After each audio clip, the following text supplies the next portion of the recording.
Happy सैबत। और हम परमेश्वर के शुक्रगुजार हैं कि परमेश्वर ने हमें ये मौका दिया कि हम परमेश्वर के चरणों में आकर उसके कलाम से जो है वो गुफ्तगू कर सकें और खुदा के कलाम को समझ सकें, जान सकें और उस पर चल सकें। हम आज के लेसन में जो है आज जाएंगे, जो कि हमारा 11वां लेसन है इस त्रिमास का। और पूरे त्रिमास हम निर्गमन की पुस्तक जो है वो सीख रहे हैं। हमने पिछली बार सीखा किस तरह से खुदा ने उनके साथ वाचा बांधी और सेंचुरी का ब्लूप्रिंट दिया। आज जो है हम देखेंगे कि 3 बार ये कहने पर कि हम खुदा की व्यवस्था के अनुसार चलेंगे, किस तरह से अपोस्टेसी, किस तरह से वो खुदा के विरोध में पाप करते हैं। और फिर मूसा जो है किस तरह से उनके लिए इंटरसीड करता है, उसके बारे में जो है आज हम जिक्र करेंगे। और इससे पहले कि हम याद करने की आयत को देखें, आइए अपने सिरों को झुकाएंगे और हम प्रार्थना में जाएंगे। हमारे आसमानी बाप, हम आपके शुक्रगुजार हैं कि आप हमारे खुदावंद हैं। आप हमारे सृजनहार परमेश्वर हैं। और खुदावंद, हम अपने जीवनों को आपके कदमों में लेकर आए हैं। हमारे में ऐसी कोई भी खूबी और लियाकत नहीं है, हम उनसे अच्छे नहीं थे जो इस दुनिया से कूच कर गए। पर खुदावंद, हम निहायत ही शुक्रगुजार हैं कि हम इस धरती पर जिंदा पाए जाते हैं। धन्यवाद करते हैं खुदावंद की हर मुश्किलातों में से हम होकर गुजरते हैं, पर खुदावंद आप अपनी पनाह में हमें रखते हैं। और हम खुदावन अपने आप को आपके कदमों में देते हैं, आपकी हजूरी में लेकर आते हैं। खुदावन, हमारे गुनाह गलतियों को आप माफ कर दें, अपने पवित्र लहू से धोकर साफ करें और खुदावन पाकरूह से मसा दें, ताकि खुदावन कोई भी ऐसा शब्द हमारी जुबान से ना निकले जो आपकी शान के खिलाफ हो, बल्कि हर एक शब्द खुदावन आपको महिमा दे सके। आज के सबक को समझने की और बोलने की और खुदावन उस पर चलने की कुव्वत और ताकत बख्शे। आप बोले हम सुने, आप बढ़े और हम घटे। इस प्रार्थना को यीशु के नाम से मांगते हैं, आमीन। आमीन। आइए अपनी याद करने की आयत को देखेंगे, जो कि निर्गमन उसका 32 और उसकी 31 और 32 आयत है। जी। तब मूसा यहोवा के पास जाकर कहने लगा कि हाय हाय, उन लोगों ने सोनू का देवता बनाकर बड़ा ही पाप किया है। तो भी अब तू उनका पाप क्षमा कर, नहीं तो अपनी लिखी हुई पुस्तक में से मेरे नाम काट दे। सो यहाँ पर याद करने की आयत में जो बहुत ही ब्यूटीफुल एक्सप्रेशन दिया गया है, एक्सप्रेशन ये दिया गया है कि किस तरह से लोगों ने खुदा के विरोध में पाप किया और किस तरह से खुदा का खादिम जो है वो उन लोगों के लिए इल्तजा कर रहा है, उनके लिए जो है प्रार्थना कर रहा है। और यहाँ तक उसकी प्रार्थना रही कि अगर खुदा उनके पापों को माफ नहीं करता तो उसका भी नाम जो है वो जीवन की पुस्तक में से जो है वो निकाल के बाहर कर दे। आ, ये एक तरह का जो है वो आ, खुदा का स्वरूप मूसा यहाँ पर इन आयतों में जो है वो दिखा रहा है, क्योंकि यीशु मसीह भी जो है अपने लोगों के लिए प्रार्थना करता है या विनती कर रहा है या इंटरसेशन करते हैं। उसी तरह से मूसा भी जो है यहाँ पर इंटरसेशन कर रहे हैं, जो कि यीशु मसीह के प्रतीक को दिखाया जा रहा है और यीशु मसीह को दिखाया जा रहा है। सो इसलिए कोई भी जो कलीसिया के अ, चलाने वाले हैं, अगर वो यीशु मसीह के स्वरूप को अपनी सेवकाई में नहीं दिखाते हैं तो उनकी सेवकाई जो है वो कबूल नहीं की जा सकती है या की नहीं जाएगी। सो इसलिए इस आयत से हमें सीखने को मिलता है कि हमें भी अपने अजीजों के लिए जो है इसी तरह से इंटरसेशन करनी चाहिए कि खुदा जो है हमें कबूल कर सके।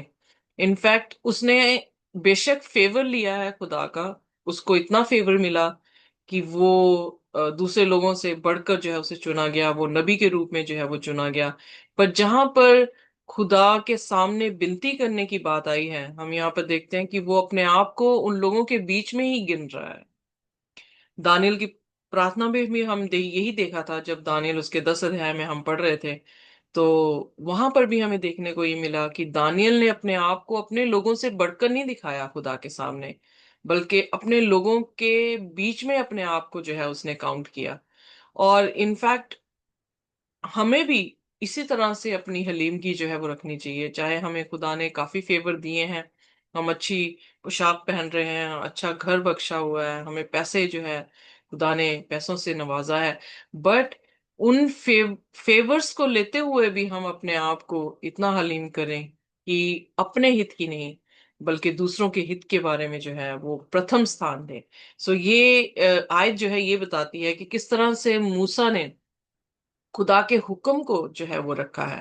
पर जब अपोस्टेसी हुई है, जब खुदा के खिलाफत में जो है वो पाप किया गया है, हम देखेंगे कि इन दोनों चीजों में डिफरेंस है। एक अच्छा नबी और एक बुरा नबी, या एक सच्चा नबी और एक झूठा नबी, एक सच्चा गॉस्पल एक झूठा गॉस्पल। इसके बारे में जो है आज हमें इस कहानी से जो है वो देखने को मिलता है। बाइबल में जिक्र आया है निर्गमन उसके 32 अध्याय उसके 8वें वचन में। आइए देखिए मेरे साथ पढ़ दे। निर्गमन उसका 32 और उसका 8वां वचन। जी। और जिस मार्ग पर चलने की आज्ञा मैंने उनको दी थी, उसको झटपट छोड़कर उन्होंने एक बछड़ा डालकर बना लिया। फिर उसको दंडवत किया और उसके लिए बलिदान भी चढ़ाया, और यह कहा है कि हे इज़राइलियों, तुम्हारा परमेश्वर जो तुम्हें मिस्र देश से छुड़ा ले आया है, वह यही है। Amen।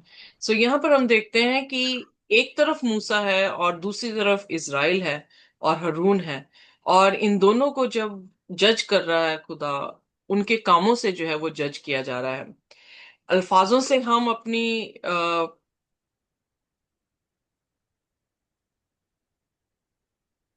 अल्फाजों से हम अपनी जो है वो क्या कह सकते हैं, अपनी प्रार्थनाओं को खूबसूरत नहीं बनाते हैं। बट जो हमारी इंटेंशन है, जो हमारे दिल है, जिस तरह से हम खुदा के सामने प्रेजेंट करते हैं, वो चीजें जो है वो खुदा को भाती हैं। यहाँ पर हम देखते हैं कि कितनी क्विकली वो जो है टर्न अवे हो गए। जो कि एक टाइम पे ये कह रहे थे कि परमेश्वर 24 अध्याय में कि हम तेरे हुक्म के अनुसार जो है सारी चीजें करेंगे, वो यहाँ पर एकदम से पलटकर उन्होंने जो है अपना बछड़ा बनाया, अपना परमेश्वर बनाया, और कहने लगे कि ये वो बछड़ा या ये वो परमेश्वर है जो हमें मिस्र से जो है वो निकाल कर लाया है। इनफैक्ट नए नियम में भी हम गलीतियों की पुस्तक उसके पहले अध्याय उसकी 6वीं आयत में देखते हैं, जब पौलुस इस तरह से कहता है। ये देखते हैं गलीतियों उसका पहला अध्याय और उसका 6वां वचन। जी। मुझे आश्चर्य होता है कि जिसने तुम्हें मसीह के अनुग्रह से बुलाया, उससे तुम इतनी जल्दी फिर कर और ही प्रकार के सुसमाचार की ओर झुकने लगे। 7वां वचन प्लीज। परंतु वह दूसरा सुसमाचार है ही नहीं, पर बात यह है कि कितने ऐसे हैं जो तुम्हें घबरा देते और मसीह के सुसमाचार को बिगाड़ना चाहते हैं। सो यहाँ पर हम देखते हैं कि एक एक शब्द में जो है वो काफी वेट है। एक एक शब्द जो है वो खुदा का कलाम एक ऐसी सच्चाई को रिवील करने की कोशिश कर रहा है जिसको हम समझ नहीं पा रहे हैं। यहां पर भी वो क्विकली जो है टर्न अवे हो गए। हालांकि वो खुदा को रूबरू देखा, खुदा की आवाज को सुना था उन्होंने, खुदा के मौजों को देखा था, और हर रोज खुदा उनके बीच में जो है आग का खंबा और बादल का खंबा दिन में जो है वो बन के रह रहा है। हर रोज वो मन्ने को जो है वो खा रहे हैं। बट कैसे हो सकता है कि जब हर एक फेवरेबल चीजें जो है उन्हें मिल रही हैं या फेवर उनको खुदा की तरफ से मिल रही है, वो क्विकली जो है टर्न अवे हो गए।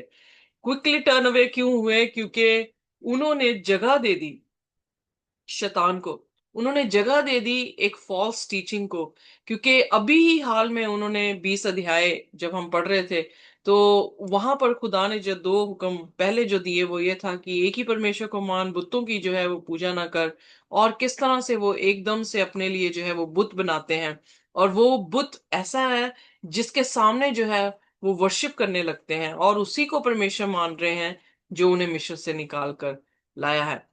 इस अपोस्टेसी को हम इस लेसन में देखेंगे कि किस तरह से 2 बार मूसा जो है उनके लिए विनती करता है। ये पाप बहुत बड़ा था और हरून का पाप था, और हरून की वीकनेस के कारण जो है उन्होंने इस बछड़े को बनाया, उसकी जो है उसका पर्व मनाया, और किस तरह से करप्ट हो गए। एक आइडोलेट्री जो है वो किस तरह से आपको करप्ट करती है, कैसे आपको झूठ में डाल देती है, और आप परमेश्वर से जो है वो अलग हो जाते हैं। आपको मालूम ही नहीं पड़ता कि आप कब जो है वो खुदा से अलग हो गए।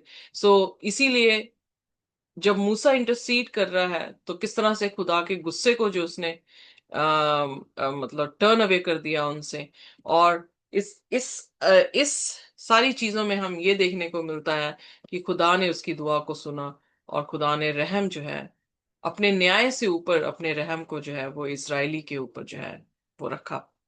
पहली चीज हम देखते हैं हारून के बारे में। हारून की क्या ऐसी वीकनेस थी जिसके कारण जो है पूरी इसराइल जो है वो पाप के दबाव में जो है वो आगे। देखते हैं निर्गमन उसका 32 और उसका 5वां वचन।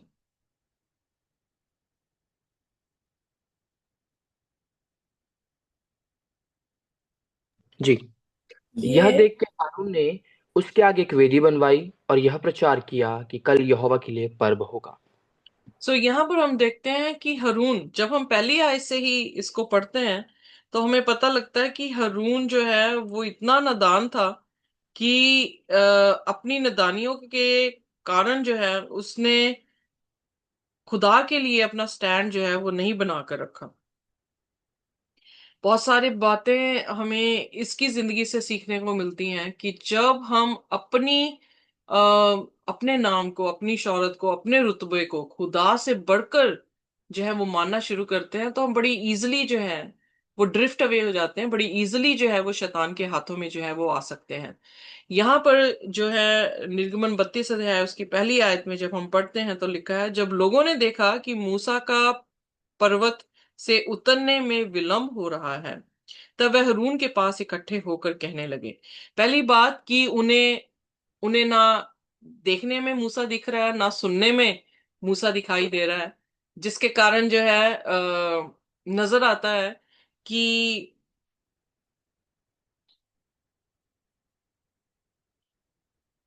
उन्होंने जो है हरून के पास आकर इकट्ठे होकर जो है कहा कि तू हमारे लिए देवता बना।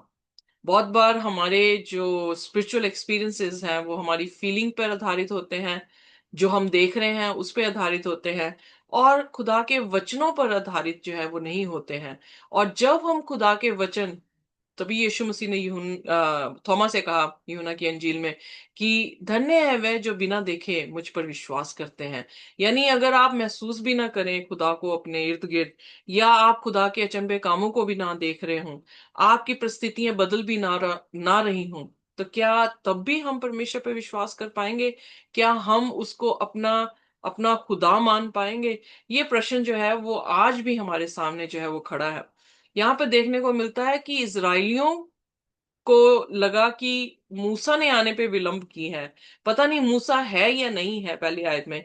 तो इसलिए उन्होंने क्या कर दिया, उन्होंने अपना ही देवता बनाने की जो है वो कोशिश की, अपना ही परमेश्वर जो है वो बनाने की कोशिश की।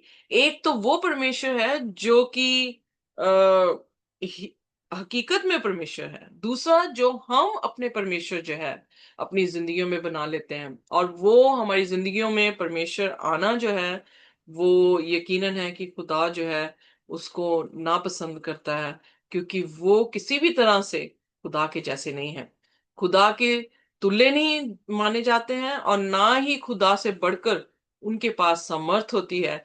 इसलिए खुदा जो है वो उस गॉस्पल को या उस झूठे परमेश्वर को जो है नापसंद करता है।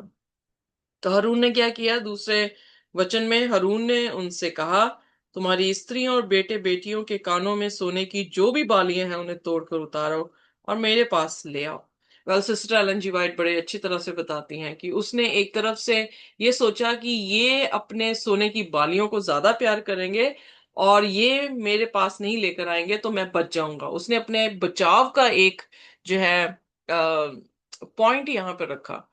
बट उसकी जो अनफॉर्चुनेटली उसके लिए जो है ये राहत का पॉइंट नहीं रहा, बल्कि उन्होंने क्या किया, उन्होंने अ, अपने सोने से भी जो है वो प्यार नहीं किया। वो अपना सोना, जो बालियां उन्होंने कानों में डाली थी, वो भी निकाल कर जो है वो हरून के पास लेकर आए।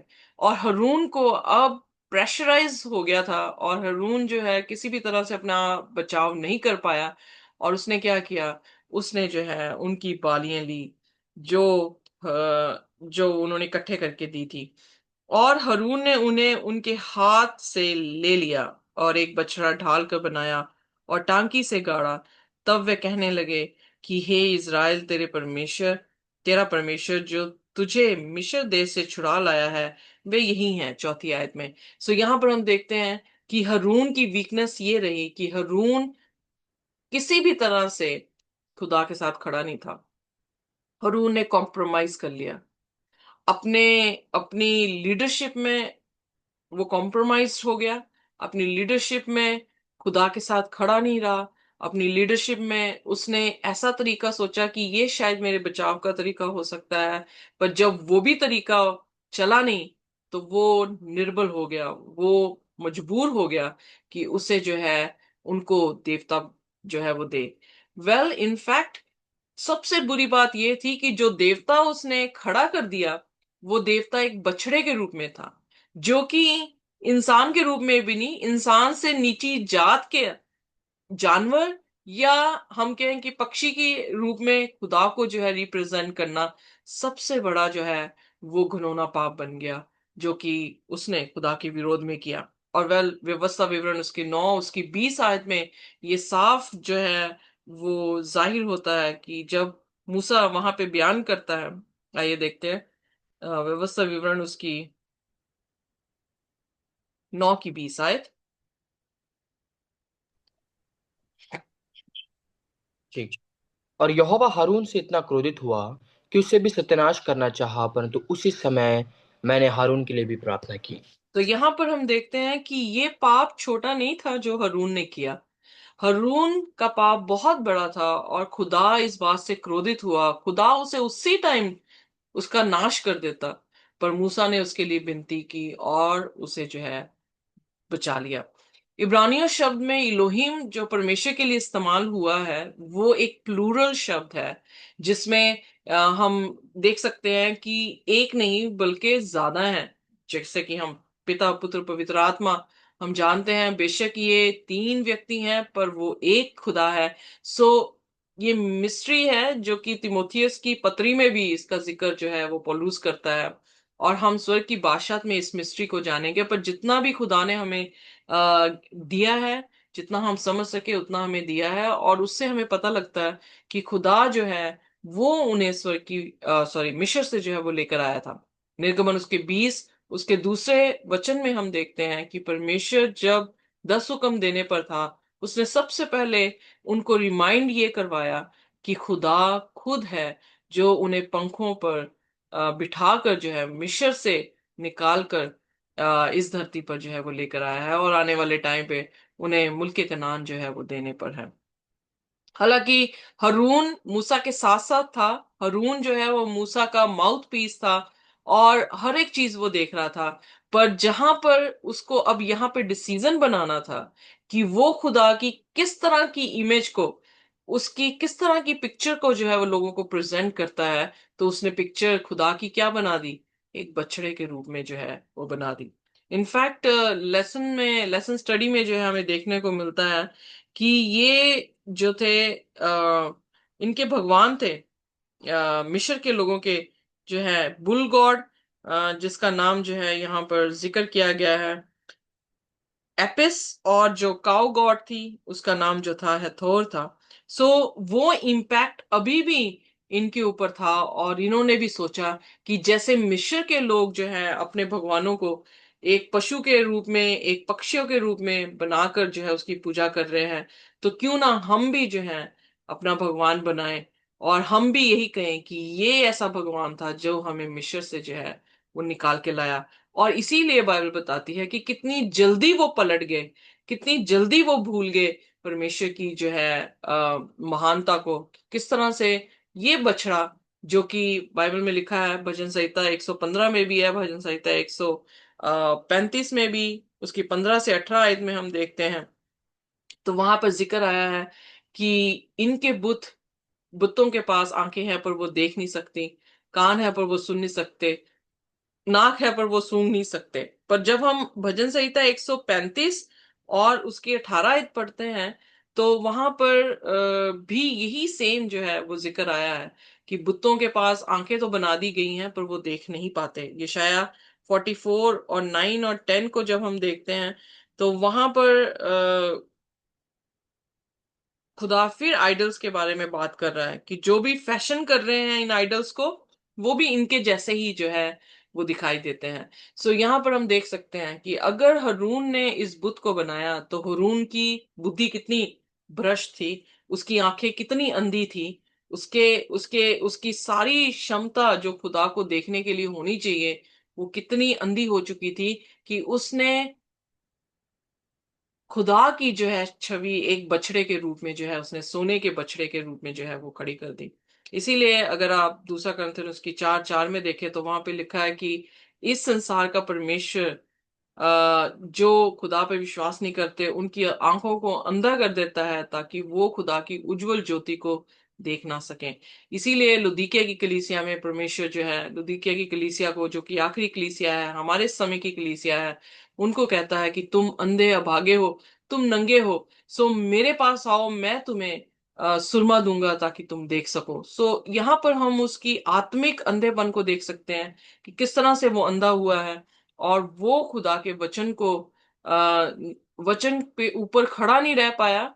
और जैसे ही खुदा उसकी आंखों से ओझल हुआ है, अंधापन इतना बड़ा आया कि शैतान ने क्या किया, एक मूर्त के रूप में खुदा को जो है रिप्रेजेंट कर दिया और लोगों ने जो है उसी मूर्ति को जो है सराहा, उसी मूर्ति के सामने जो है वो उसकी उपासना करने लगे। और बाइबल में लिखा है कि सिर्फ उपासना ही नहीं की उन्होंने, बल्कि उन्होंने खुदा की जो वर्शिप बनती थी, वो वर्शिप भी जो है वो इन्होंने जो है इस बुत को जो है वो दे दी।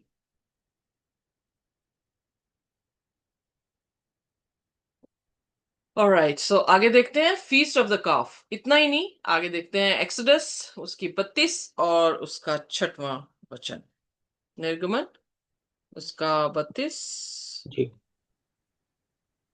और दूसरे दिन लोगों ने तड़के उठकर होमबलि चढ़ाए और मेल बलि ले आए, फिर बैठकर खाया पिया और उठकर खेलने लगे।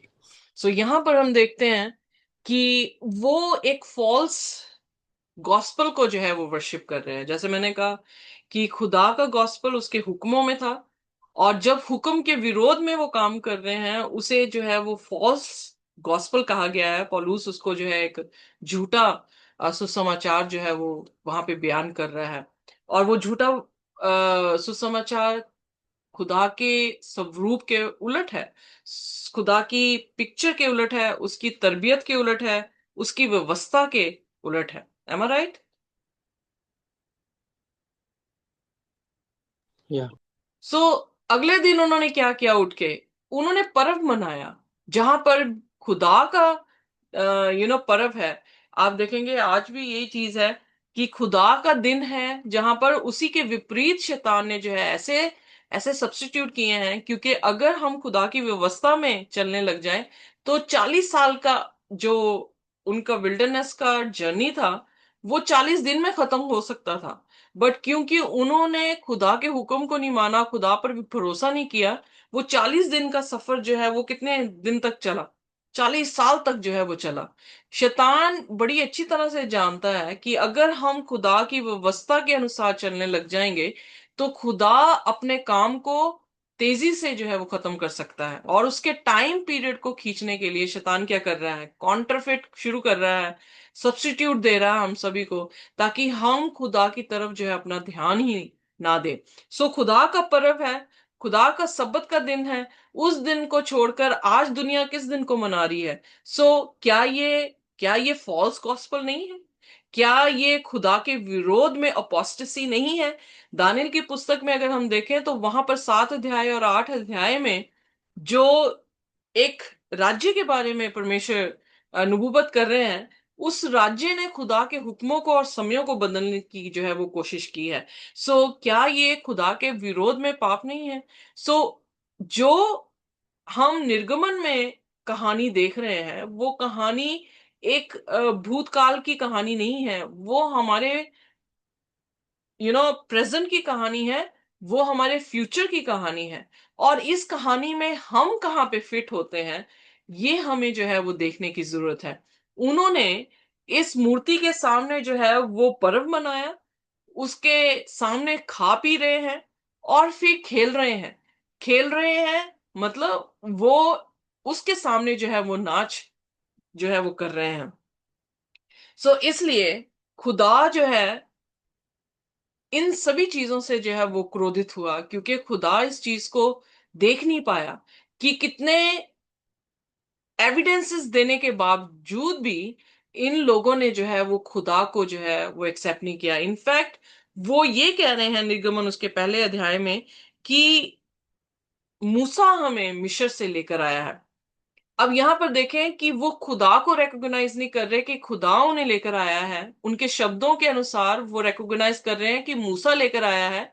अब मूसा भी अदृश्य हो गया है, तो we should have our own God, हम अपना परमेश्वर बनाए। और मूसा को भी इज्जत नहीं दी उन्होंने, और उन्होंने जो है एक बछड़े को जो है वो इज्जत दे दी। आइए देखते हैं रोमियो उसका पहला उसकी 23 आयत में, जो कि नए नियम के क्रिश्चियन की जो है वो स्थिति पौलुस यहां पर दिखाता है। क्या हम इनसे बेहतर हैं? बिल्कुल भी नहीं, हम इनके जैसे ही हैं, क्योंकि हम भी यही पाप जो है वो कर रहे हैं जो फर्स्ट सेंचुरी में क्रिश्चियंस ने किया, वो लास्ट सेंचुरी में प्रकाशित वाक्य उसके 13 अध्याय में भी जो है वो फ्यूचर हमारा बता रहा है कि हम भी करने वाले हैं। पहले देखते हैं कि फर्स्ट सेंचुरी में जो क्रिश्चियंस थे उनके बीच में जब पौलुस प्रचार कर रहा है तो वो उनसे क्या कह रहा है।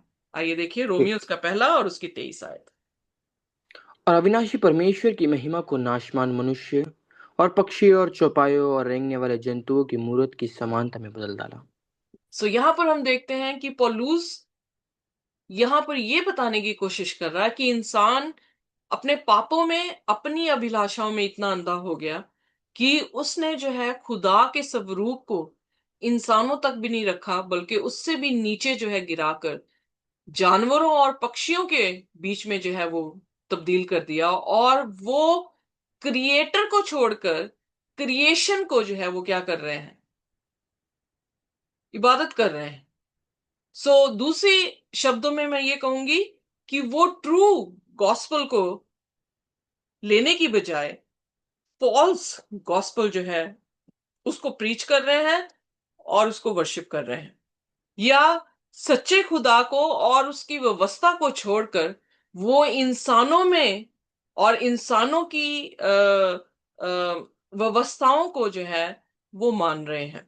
अगर आप प्रकाशित वाक्य उसका 13 अध्याय और आ, या 13 अध्याय को जब हम पढ़ते हैं तो वहां पर भी जो है वो किसका जिक्र आया है? एक ऐसे पशु का जिक्र आया है जिस पशु की मूर्त को बनाने का जो है वो आदेश दिया गया, और हर एक जन को ये कहा गया कि उस मूर्त की क्या की जाए?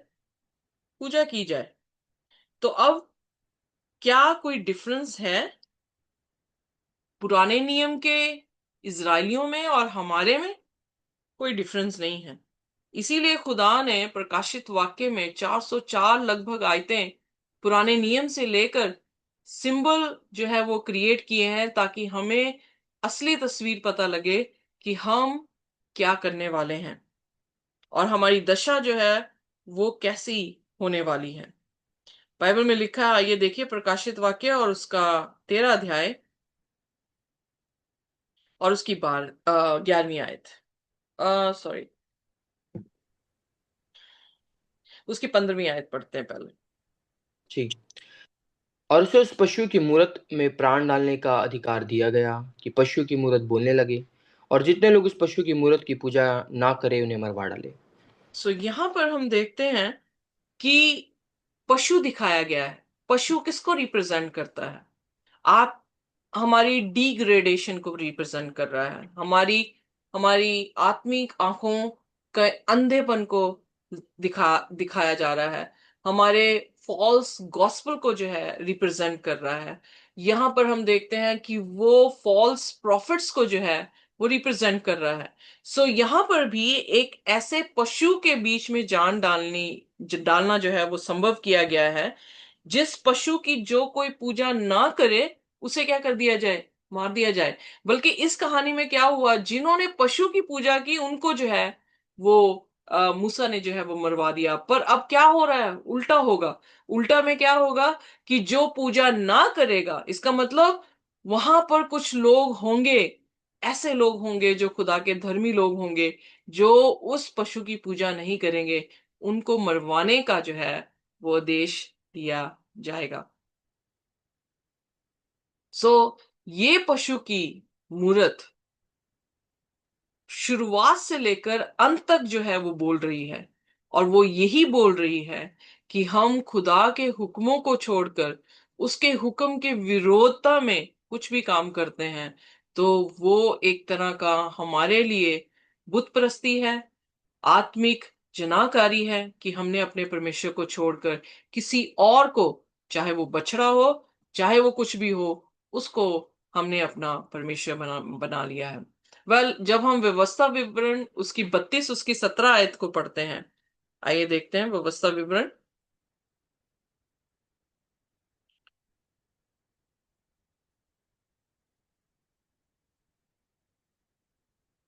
उसकी 32 और उसकी 17 आयत। जी। उन्हें उन्होंने 32 की 17। 17, हाँ जी। जी। न्याय करते समय किसी का पक्ष ना करना, जैसे बड़े की वैसे ही छोटे मनुष्य का भी सुनना, किसी का व्यवस्था मुंह देख। विवरण, व्यवस्था विवरण ओके, 32 का 17, 32 राइट। की 17, जी। ओके। उन्होंने पिशाचों के लिए जो ईश्वर ना थे बलि चढ़ाए, और उनके लिए वे अनजाने देवता थे। वे तो नए नए देवता थे जो थोड़े ही दिन से प्रकट हुए थे, और जिनसे उनके पुरखा कभी डरे नहीं। सो यहाँ पर अंग्रेजी में बहुत खूबसूरत है, वहां पे लिखा है they sacrificed unto devils, not to god, to gods whom they knew not, to new gods that came newly up, whom your father feared not. So यहाँ पर जो हिंदी में शब्द आया है वो ज्यादा इतना अच्छी तरह से बयान नहीं कर रहा, पर अंग्रेजी बड़ी अच्छी तरह से बयान कर रही है कि जो बुत हैं वो खुदा उनको इज इक्वल टू इक्वेशन जो दे रहा है वो ये है कि दे आर डेविल्स। पौलुस भी इसके बारे में सेम ही बात कर रहा है, पहला कुरिन्थियन उसके 10 अध्याय उसकी 20 आयत में, कि जो हम मूर्तियों की पूजा करते हैं, हम किसकी पूजा कर रहे हैं? हम डेविल्स की पूजा कर रहे हैं, या हम शैतान की जो है वो पूजा कर रहे हैं? आइए मैं सब पढ़ते हैं, पहला कुरिन्थियन उसका 10 और उसकी 20 आयत।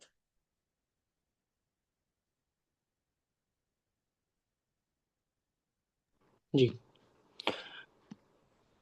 नहीं, वरन यह कि अन्य जाति जो बलिदान करते हैं वे परमेश्वर के लिए नहीं, परंतु दुष्ट आत्माओं के लिए बलिदान करते हैं, और मैं नहीं चाहता कि तुम दुष्ट आत्माओं के लिए सहभागी हो। यहां पर हम देखते हैं कि पौलुस भी वही चीज जो खुदा यहां पर कह रहा है, मूसा ने कही है, वही चीज जो है वो बयान कर रहा है कि अगर हमारे पास ट्रू गॉस्पल नहीं है तो हम अल्टीमेटली किसकी वर्शिप कर रहे हैं? हम खुदा की वर्शिप नहीं है, हम शैतान की जो है वो वर्शिप कर रहे हैं। इसीलिए प्रकाशित वाक्य उसका 13 अध्याय और उसकी 4 आयत जो है, जब हमने पशु के बारे में सीखा है उसके अभी हाल ही में जो है 15वीं आयत में, तो वो चौथी आयत में उसी पशु के बारे में जो है बयान कर रहा है। आइए देखते हैं क्या कहता है।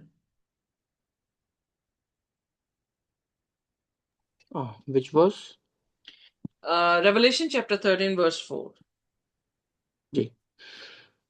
और उन्होंने अजगर की पूजा की, क्योंकि उसने पशु को अपना अधिकार दे दिया था, और यह कहकर पशु की पूजा की कि इस पशु के समान कौन है। यहां पर हम देखते हैं कि कैन यू इमेजिन, जो पशु प्रकाशित वाक्य में खड़ा किया जा रहा है, जो कि फॉल्स गॉस्पल को प्रीच कर रहा है, उसको सम्मत देने वाला कौन है? So who is the originator of the beast, सारी devil। whereas the originator of the gospel is God? Difference पता लग रहा है?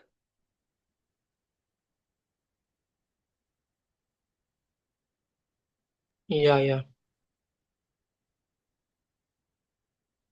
यहां पर हम देखते हैं कि परमेश्वर के गॉस्पल के विपरीत जो भी गॉस्पल है उसका अधिकार किसके पास है?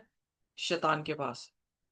और शैतान अपने मौजों के साथ, अपने चंगाइयों के साथ लोगों को जो है वो भरमारा है, और लोग जो है वो वॉन्डर कर रहे हैं कि इसके जैसा कौन है। And they worshipped the beast, saying, who is like unto the beast, who is able to make war with him?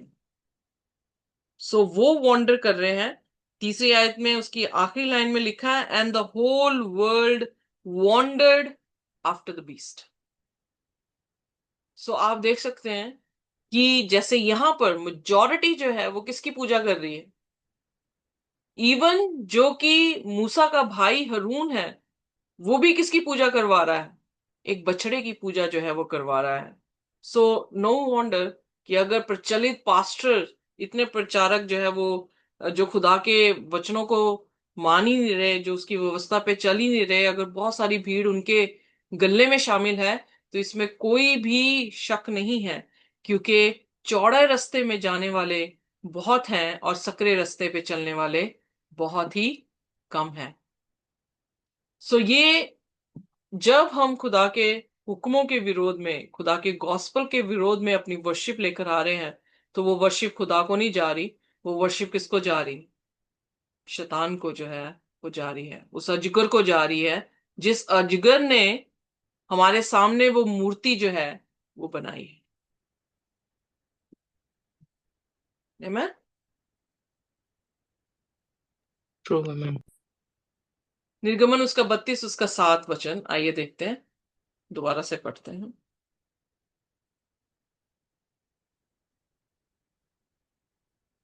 जी। तब यहोवा ने मूसा से कहा, नीचे उतर जा, क्योंकि तेरी प्रजा के लोग जिन्हें तू मिस्र देश से निकाल ले आया है सो बिगड़ गए हैं। सो यहां पर हम देखते हैं, क्योंकि पहली आयत में इजराइलियों ने कहा कि मूसा हमें लेकर आया, परमेश्वर ने ये बात जो है वो सुनी है, और परमेश्वर ये कह रहा है कि उतर जा, तेरे लोग जिनको तू मिस्र से लेकर आया है अब क्या हो गए हैं, करप्ट हो गए। करप्ट कैसे हम होते हैं, जब हम बुत परस्ती में जाते हैं, यानी बुत परस्ती हमें क्या कर देगी, करप्ट जो है वो कर देगी, क्योंकि खुदा बुत नहीं है।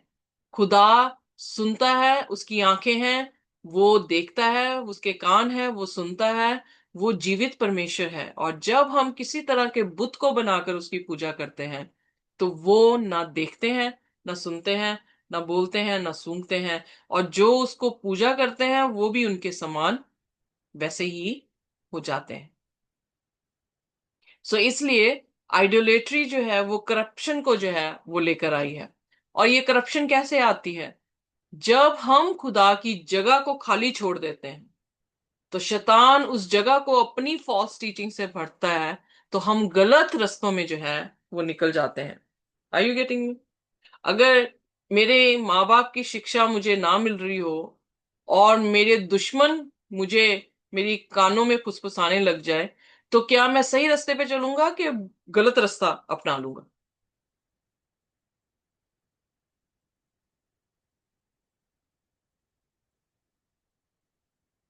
Are you there? I am asking. या कैन यू रिपीट? अगर मेरे माँ बाप की शिक्षा मुझे ना मिल रही हो, और मेरे माँ बाप के दुश्मन जो है वो मेरे कान में बार बार बातें जो है वो फुसफुसा रहे हो, तो मैं सही रास्ते पे जाऊंगा कि गलत रास्ते में चला जाऊंगा? गलत। चली जाऊंगी। सो डेफिनेटली हम जो है वो गलत रास्ते की तरफ जो है वो मुड़ जाएंगे। वही पिक्चर यहाँ पे जो है वो दिखाई दे रही है, कि जब हमारी नजरों के सामने खुदा ना हो, जब हमें खुदा की आवाज सुनाई दे ना रही हो, तो हम अपनी अफेक्शंस में, अपनी अभिलाषाओं में बह जाते हैं, और हम क्या करते हैं, हम अपना ही एक बुत बना लेते हैं और उसकी पूजा करनी शुरू कर देते हैं। और शैतान इसी चीज का जो है वो फायदा उठाता है। इसीलिए बाइबल में पतरस की पहली पत्री के 5 अध्याय में लिखा है कि शैतान जो है वो वो बब्बर शेर की मानिंद, क्या कर रहा है, शेर की मानिंद दहाड़ रहा है, और इस आड़ में है कि कब वो हमें क्या कर दे, फाड़ खाए। सो इसका मतलब he is watching over every opportunity, जिस अपॉर्चुनिटी में हम खुदा को देख नहीं रहे हैं और हम खुदा को सुन नहीं रहे हैं, कि वो हमें आके क्या कर दे, करप्ट कर दे, वो हमें आके फाड़ दे।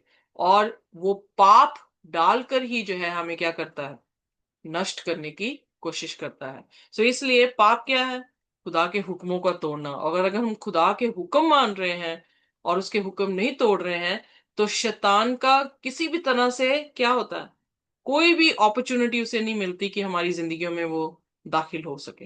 पर जब हम पाप करते हैं तो उसके पास अपॉर्चुनिटी है, और उस अपॉर्चुनिटी को अवेल करता है और उसका इस्तेमाल करके हमें जो है वो नाश करता है। अब 21st सेंचुरी में, यानी जब हम रह रहे हैं, हमारे, आप कहेंगे कि मैं तो किसी बुत की पूजा ही नहीं करता हूं या करती हूं। तो हमारे बुत कौन है, बुत क्या है, यानी आइडल्स क्या हैं, जो खुदा की जगह को ले लें, जो खुदा के समय को ले लें, जो खुदा की तरफ जो हमारी अफेक्शन होनी चाहिए वो अफेक्शन कोई और ले जाए, या इमेजिनेशन उसको जो है वो ले लें। आज के टाइम पे लोग जो हैं शायद खुदा के बजाय पैसे से मोहब्बत कर रहे हैं, अपने घमंड पर उनका ज्यादा तवज्जो है, अपनी सामर्थ पर, खाने पीने पर, काम पर, सोशल मीडिया पे अपना टाइम स्पेंड हो रहा है, सेक्स पे जो है अपना टाइम जो है वो स्पेंड कर रहे हैं। सो ये सारी चीजें जो हैं वो एक तरह की बुत बन चुकी हैं हमारी जिंदगी में। जब हम खुदा को समय नहीं दे रहे, उस समय में हम खुदा को ना सुन पा रहे हैं, ना देख पा रहे हैं, और उसकी एब्सेंस से शैतान क्या कर रहा है, फायदा उठाकर हमें जो है वो खुदा से दूर लेकर जाता है। इनफैक्ट जो बुत बना रहे हैं, जैसे यशायाह की पुस्तक में भी लिखा है कि जो बना रहे हैं वो वैसे ही हो जाते हैं। सो जैसे तुम देखोगे वैसे ही तुम बनोगे। इसलिए यीशु ने कहा, मुझे देखो, look unto me and be saved, क्योंकि जीसस इज लाइफ। जब हम उसे देखते हैं तो हम जो है वो जिंदगी को पाते हैं। पर जब हम बुतों को देखते हैं, हम भी उसी तरह से ना देख पाते हैं, ना सुन पाते हैं, ना सूंघ पाते हैं, और उनकी के जैसे जो है हम काम करने लग जाते हैं। जब हम देखते हैं कि मूसा ने लोगों के लिए इंटरसेशन की, और खास करके हरून के लिए इंटरसीड कर रहा है। हरून का पाप बहुत बड़ा था, क्योंकि उसने पूरी की पूरी कलीसिया को जो है वो पाप में जो है वो डाल दिया। और अब आगे क्या कहता है, आइए देखते हैं। निर्गमन उसका 32 और उसकी 12 आयत को जो है हम देखते हैं कि किस तरह से मूसा इंटरसीड जो है हरून के लिए कर रहा है। जी। मिस्री लोग यह क्यों कहने पाए कि वह उनको बुरे अभिप्रिय से पहाड़ों में घात करने पहाड़ों में घात करके धरती पर से मिटा डालने की मनसा से निकाल ले गया।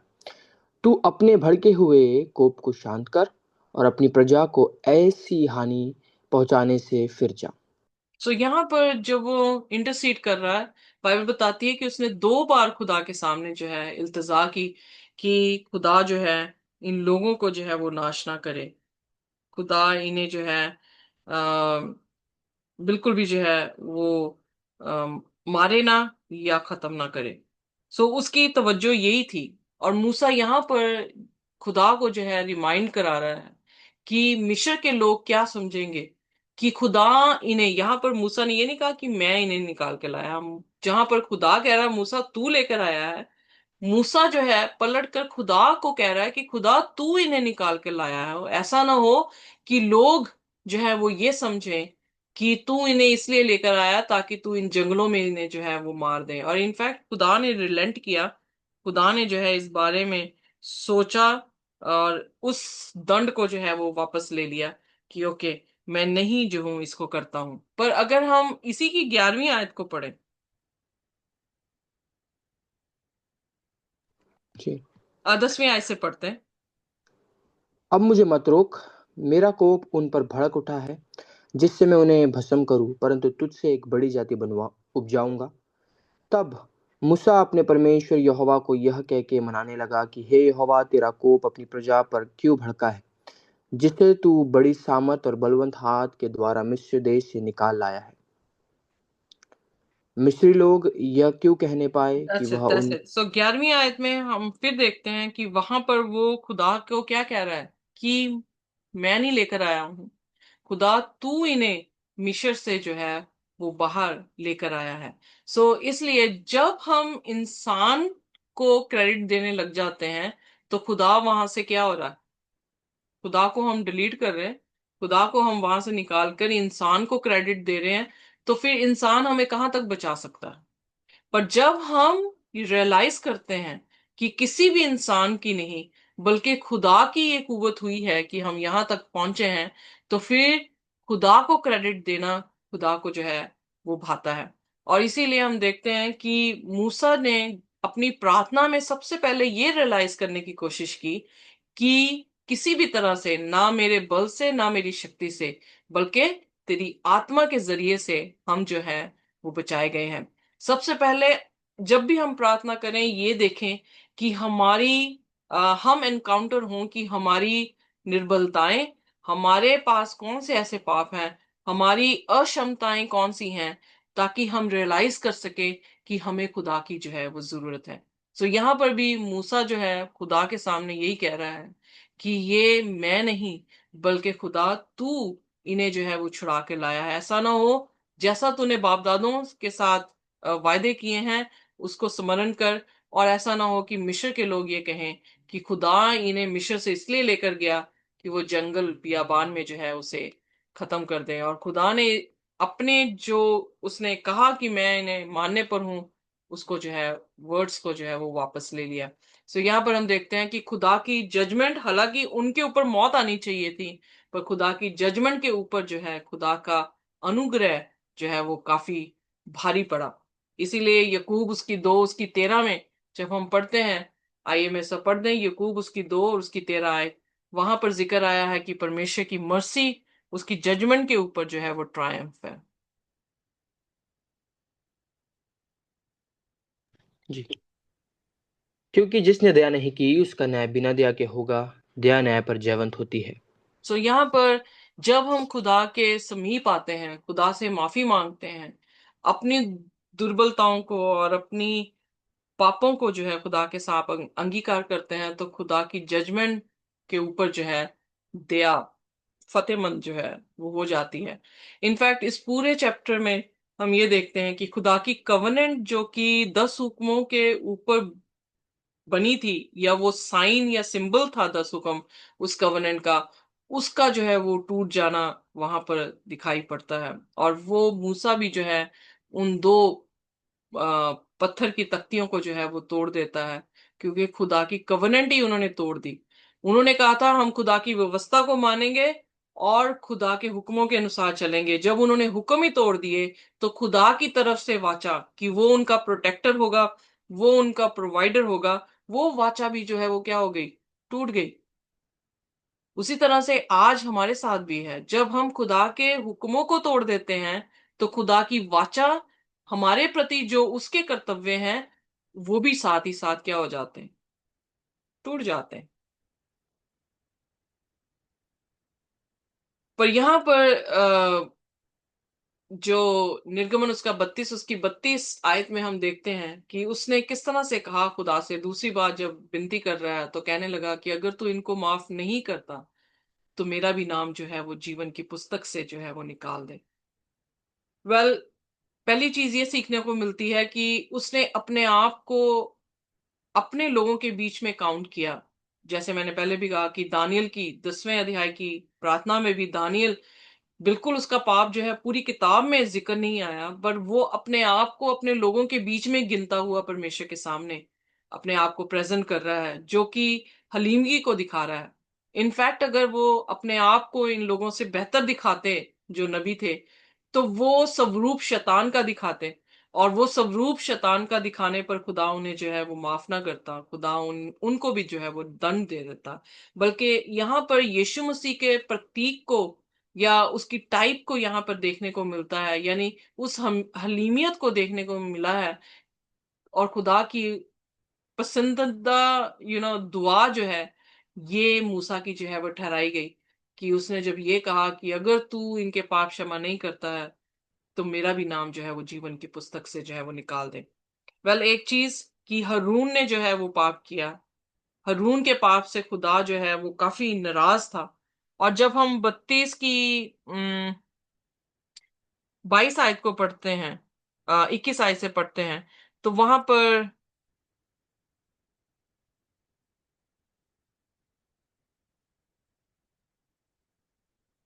Sorry, give me a minute.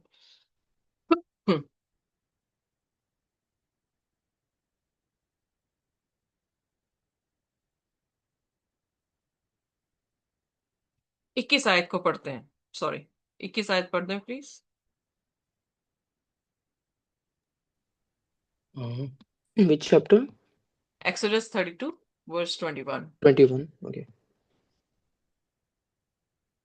तब मूसा हारून से कहने लगा, उन लोगों ने तुझसे क्या किया कि तूने उनको इतने बड़े पाप में फंसाया?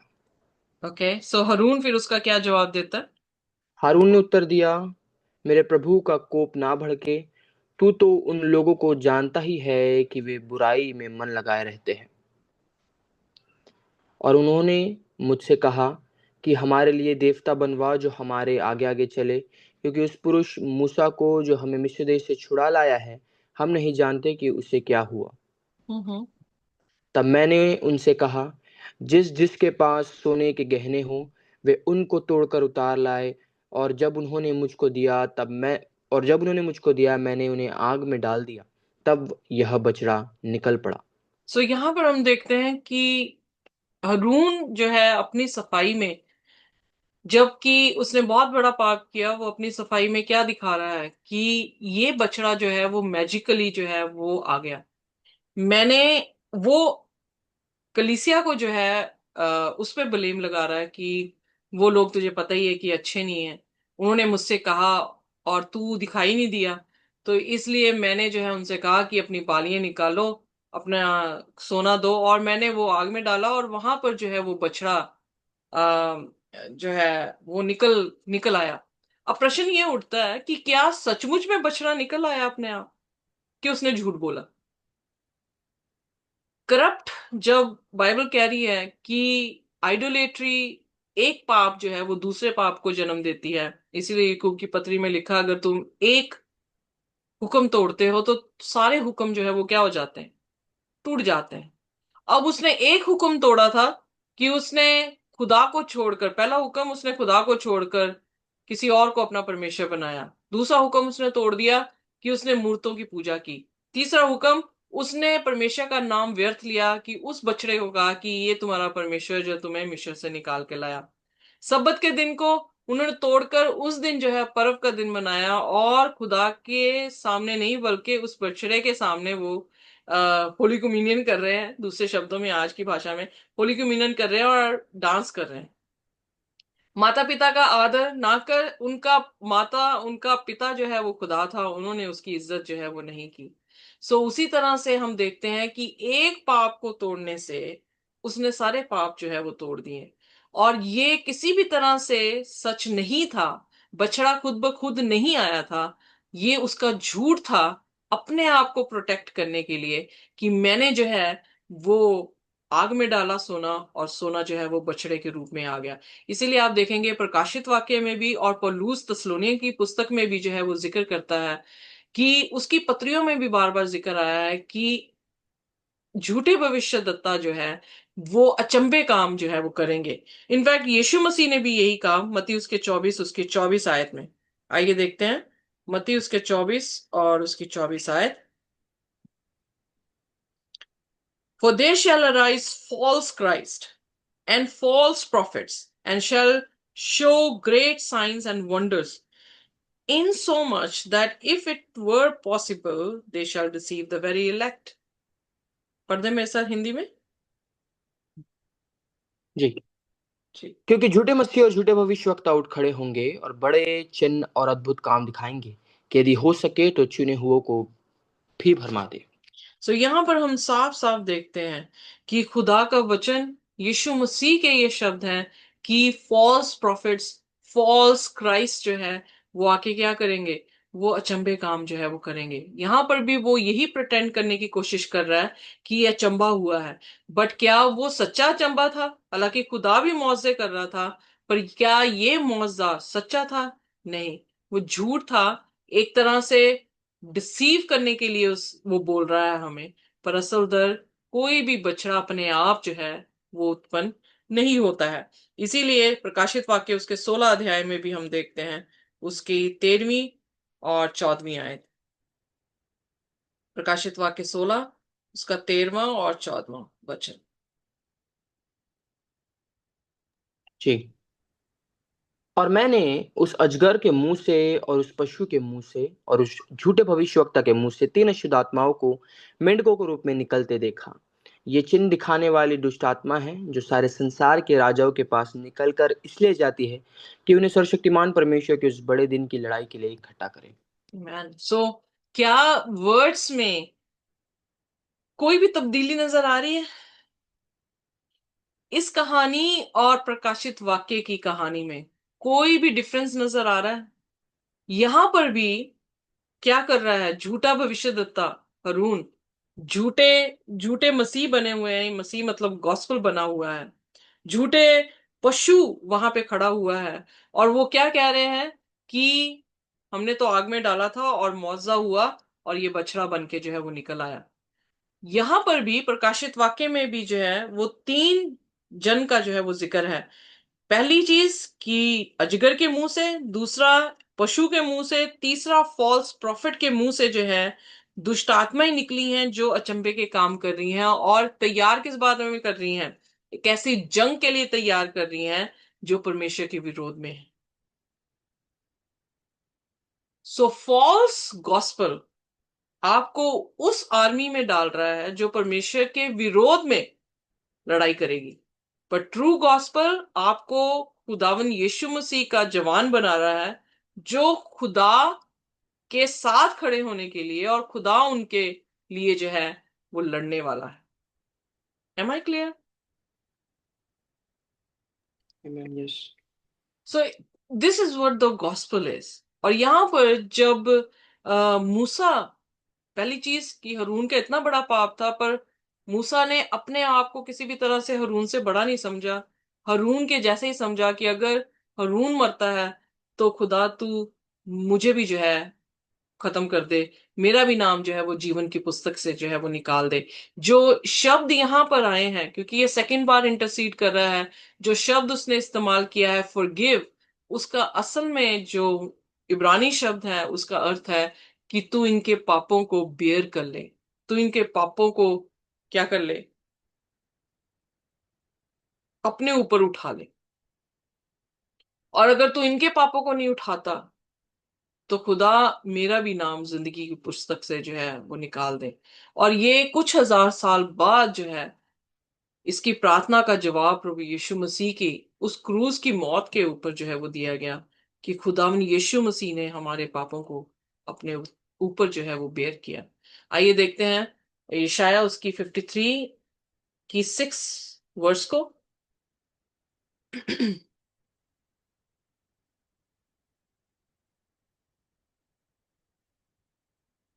जी। हम तो सब के सब भेड़ों की नाई भटक गए थे। हम में से हर एक ने अपना अपना मार्ग लिया और यहोवा ने हम सबों के अधर्म का बोझ उसी पर लाद दिया। क्या क्या प्रार्थना कर रहा था वो कि खुदावन कि तू इनके पापों को अपने ऊपर जो है वो लाद ले। इनके पाप तो बहुत हैं, ये भेड़ों की नाई तितर बितर हो गए हैं, इन्होंने तेरे विरोध में पाप किया है, तू इनके पापों को अपने ऊपर उठा ले। और अगर तू इनके पापों को नहीं उठाएगा तो मेरा भी नाम जो है वो जिंदगी की पुस्तक से निकाल दे। और यीशु मसीह ने मूसा का नाम जिंदगी की पुस्तक से नहीं निकाला। मूसा मरा, पर उसे जिलाया गया। जब हम यहूदा की पत्री को पढ़ते हैं, और जिलाकर प्रभु यीशु मसीह उसे स्वर्ग में ले गए।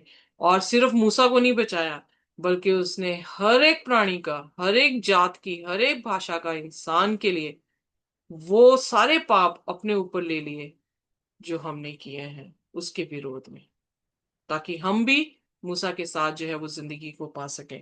यूना 6 उसकी 23 में लिखा है, क्योंकि पाप की मजदूरी तो मृत्यु है, परंतु परमेश्वर का वरदान हमारे प्रभु यीशु मसीह में अनंत जीवन है। जो पाप की मजदूरी मौत हमें मिलनी चाहिए थी वो खुदावन यीशु मसीह ने अपने ऊपर ले ली, और जो खुदा की जिंदगी थी वो खुदा ने हमें जो है वो वापस दे दी। पहला पत्रस उसका 2 उसकी 24 आयत। पहला पत्रस उसका दूसरा अध्याय और उसकी 24 आयत बहुत ही खूबसूरत आयत है। उसमें इस तरह से लिखा है, वह आप ही हमारे पापों को अपनी देह पर लिए हुए क्रूस पर चढ़ गया, जिससे हम पापों के लिए मर के धार्मिकता के लिए जीवन बिताएं। उसी के मार खाने से तुम चंगे हुए। सो कितना ही ब्यूटीफुल है कि जिस दिन मूसा ने ये प्रार्थना की तो इनके पापों का बोझ अपने ऊपर ले ले, तो प्रभु यीशु मसीह ने उस दुआ को भी कबूल किया और उसको और उसकी कलीसिया मतलब तमाम जो इजरायली हैं उनको बख्श दिया। हमें भी प्रभु यीशु मसीह के वसीले से जो हमने पाप किए हैं उन पापों को खुदा ने अपने ऊपर ले लिया और हमें जिंदगी जो है वो बख्शी है। सो इसलिए हमारी प्रार्थना भी हमारे अजीजों के लिए यही होनी चाहिए कि खुदा तू इनके पापों को अपने ऊपर ले ले, और अगर ये ना बच सके तो मेरा भी नाम जो है वो जिंदगी की पुस्तक से जो है वो निकाल दे। पर हम इतने सेल्फिश हैं कि हम सोचते हैं कि ये बचे ना बचे, खुदा तू मुझे स्वर्ग की बादशाहत में जो है वो जरूर लेकर जाए। ये तरबियत खुदा की तरबियत नहीं है। अगर हमारी दुआएं, अगर हमारी इंटेंशंस जो है वो ऐसी हैं, इसलिए हमें खुदा की इच्छा के अनुसार अपने आप को ढालना होगा। हमारी प्रार्थनाओं में खुदा की इच्छा को आगे रखना होगा बनिस्बत की हम अपनी इच्छाएं परमेश्वर को डिक्टेट करें। हमें खुदा को कहना होगा कि खुदा तेरी रजा हमारी जिंदगी में जो है वो पूरी हो। सो इसलिए आइए हम किसी भी तरह से फॉल्स गॉस्पेल को, फॉल्स प्रॉफिट्स को ना सुने। अगर हमारे लीडर्स खुदा की व्यवस्था से हमें बाहर लेकर जा रहे हैं तो यकीन जानिए कि वो कॉम्प्रोमाइज कर चुके हैं। और अगर वो कॉम्प्रोमाइज कर गए हैं तो जो डेस्टिनी उनके लिए खुदा ने रखी है हम भी उसी डेस्टिनी में जो है वो जाएंगे। पर अगर हमारे लीडर्स खुदा की व्यवस्था को हमारे तक पहुंचा रहे हैं और हम उस व्यवस्था को सुन रहे हैं, उस मुच्चरों को सुन रहे हैं और उस पर चल रहे हैं, तो हमारी डेस्टिनी हाईर डेस्टिनी होगी, ना कि लोअर डेस्टिनी होगी। सो खुदा हमें आशीष और बरकत दे। जब इस कलाम को हम पढ़े हैं तो खुदा हमें कुव्वत और ताकत दे ताकि हम अपने बुतों को ना बनाएं। हर रोज हम उसे देखें, हर रोज हम उसे सुने, ताकि वो जगह जो खुदा की है किसी भी तरह से शैतान उसे भर ना सके। आमीन। Amen amen. सो आइए कोई भी जन जो है Amen. हमारे लिए प्रार्थना कर सकते हैं।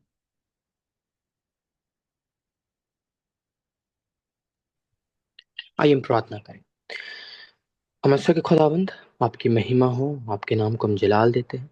धन्यवाद खुदावंद, आप भले हैं, आप अच्छे हैं, आप अनुग्रहकारी हैं। आपसे बढ़कर कोई सामत, कोई ताकत नहीं खुदावंद। आपके समीप, आपके निकट हमारे सिर झुकते हैं।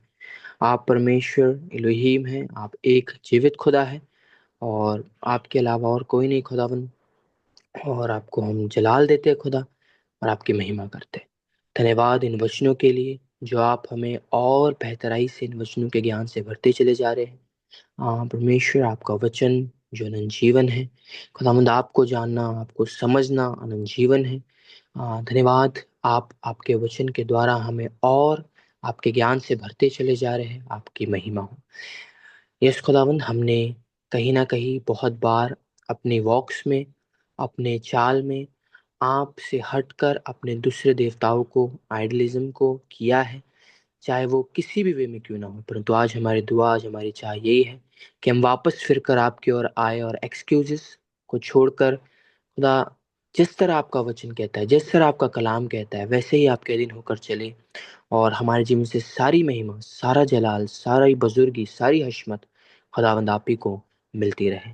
परमेश्वर, हम जब ये कलाम हमारे लिए चेतावनियां है, हमारे लिए बताता है कि हमें किस तरह वॉक को चलनी चाहिए, हम बार बार इन कार्यों को ना करें परंतु इसके अनुसार चेतित होकर ऐसी चाल को चले जो खुदावंद आपको भाए और आपकी महिमा का कारण ठहरे। खुदा, हम परमेश्वर अपने आस पड़ोस के लिए, अपने परिवार के लिए भी प्रार्थना करते हैं कि जो सत्य को हमने जाना है खुदा, वह दूसरे भी जाने पाए। और जिस तरह आप चाहते हैं आप आपके कार्य को करें खुदा, इस तरह मूसा ने खुदा दूसरों के लिए इंटरसीड किया। परमेश्वर, हम भी यही प्रार्थना करते हैं कि हमारे साथ हमारा घराना और हम सब बचाए जाए, ताकि हम सब मिलकर उस की बादशाहत के वारिस ठहरे।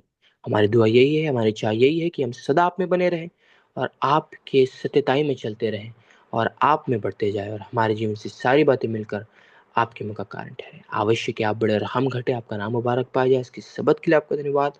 और सिस्टर रितु, एडिशनिंग ग्रुप, खुदा जिस तरह आप इस्तेमाल करें खुदा, आप में हम बढ़ते चले जाएँ।